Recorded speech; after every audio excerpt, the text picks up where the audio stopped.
Bonjour maman-drafotsy. Efa niresahan-drafotsy anao le izy fa mba mangataka fotoana kely iresahako amin'ny ray aman-dreniko fa sao dia tampoka be amin'ny zareo le izy. Mandra-paro ovina.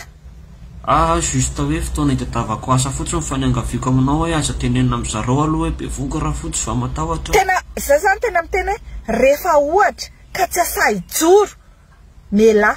Iza kosa dia hoe ala fa mba hoe juste mitady asa dia vao mahita asa dia ataony raharaha fa mba miangavy aminao mba sady ny zanako ao ny tiako fa tsy hoe tsy tiako mba miangavy aminao ary mba mety aza atao an'izany moa tena mba miangavy maman-drafotsy. Miala tsiny afa dia ho ataoko araky ny tokony ho izy ty fa tsy possible tsony za ihany tratra farany eto.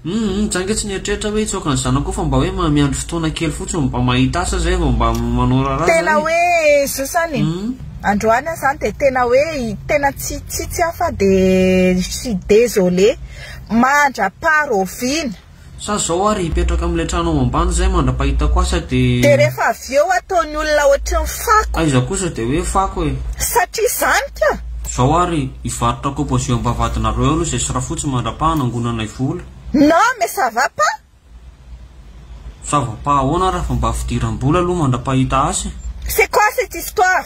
Zany izy zaniko. Raha za ngamba ny tany aminareo to misy nataoko nanidina mihitsy mba fa tany. Aiza kosa dia hoe atao manidina fa raha tsy voromailala. Satria inacceptable le zavatra. Tsy aminareo marina ny toerana hoe mitady solution dia mora aminareo. Iverenako le izy qu'est-ce qui se passe?